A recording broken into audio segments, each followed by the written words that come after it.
দল যেটা মনোনয়ন দিয়েছে সেটা প্রাথমিকভাবে, এটা চূড়ান্ত মনোনয়ন না।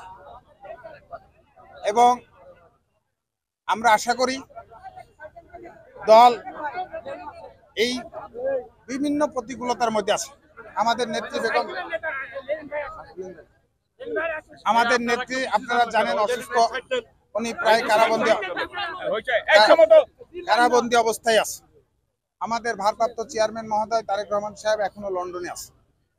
উনি বিভিন্ন পরিস্থিতির মধ্যে বাস্তবতার নিরিখে একটা মনোনয়ন 237 জনের মনোনয়ন ডিক্লেয়ার করেছে। এটা করার তার গণতান্ত্রিক অধিকার এবং তার সাংগঠনিক রাইট। এখন উনি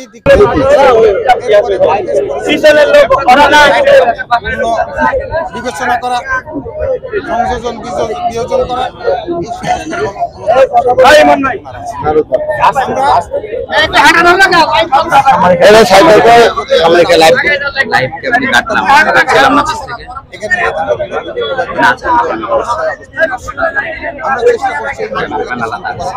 এবং এই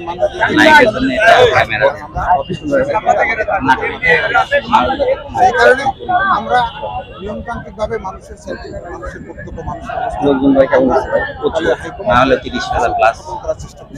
আমরা বিশ্বাস করি দলের হাইকমান্ড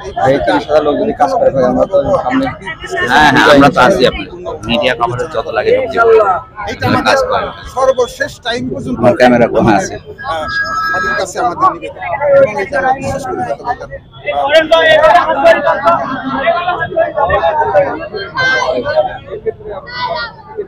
এখন তো এখনো সেই পরিবেশ শেষ নয়।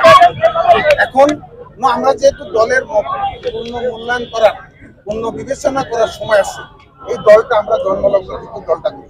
এই দলটা আমাদের ছেলে মেয়েদের মতো। আমরা এই দলে আজকে ৪৩ বছর। আমরা খালেদা জিয়া আমাদের মায়ের মতো, জিয়াউর রহমান আমাদের বাবার মতো, তারেক রহমান আমাদের ভাইয়ের মতো।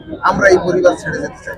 সর্বশেষ টাইম পর্যন্ত আমরা চেষ্টা করব, দেখবো যে আমরা তারেক রহমান এবং খালেদা জিয়ার নেতৃত্বে এই দলটা করার অব্যাহত থাকার। সেই ক্ষেত্রে আমরা সর্বশেষ পর্যন্ত চেষ্টা করব। যতক্ষণ পর্যন্ত সময় আছে ততক্ষণ পর্যন্ত আমরা সেই জায়গাতে থাকবো।